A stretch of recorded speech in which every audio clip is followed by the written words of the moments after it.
The management is such a big part of this. It's probably, 80% of the whole game, managing a position.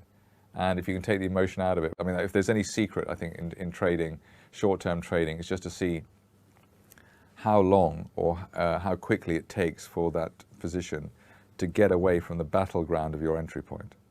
Then there's the one which you go in and it never goes back to your entry point, not even, after you've just clicked, and it goes from 10, 11, 12, 13, 14, 15, just immediately.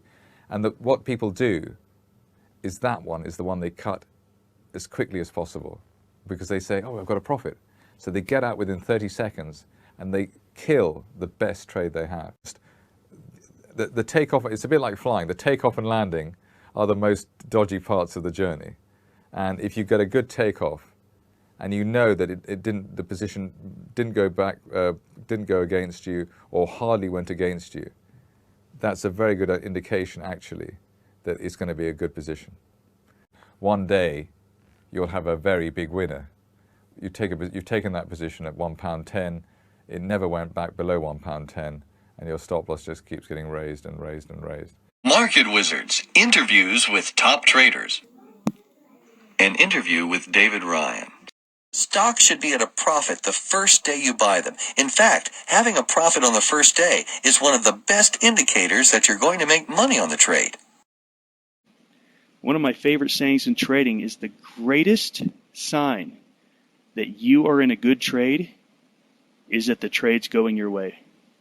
Price action is the greatest sign that you did a good job, that you got it right. If the trade goes against you, it's a great sign that you have a loser on your hand. So you want to sell the loser and hold the winner. Now, if I had to go a step further and say, I'm going to study those trades, I'm going to look at the trades that were I call my net bottom liners, the trades that really produced for me my trading profits over the years, that 10, 15, 20% of the trades that I made money on.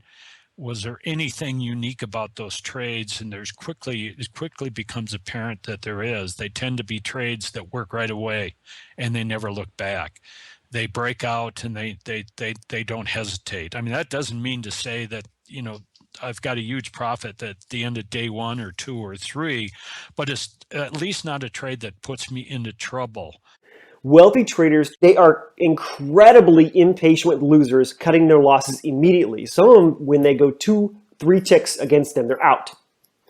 And if you continually do this, if this is all you do, out of the next 20 things I'm going to talk about, if all you do is immediately cut a loser and let your winners go to their full potential, you will have gone 80% of the way there to doing what wealthy traders do. It's extremely important. The person I mentioned who had the biggest influence in my life, the guy that traded for Cargill, he had a trading rule that he drilled into me, and that is you never take a loss home on a Friday. If you've got a loss in a position on a Friday, you get out of it. Without any question whatsoever, you get out of a trade. And he even took it a step further and further trading this. He didn't like taking any trades home that were losers on any given night.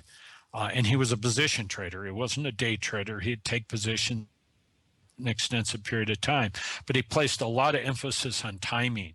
And if your timing's not right, your trade's not right. To be successful, a trade has to be right on direction and it has to be right on timing.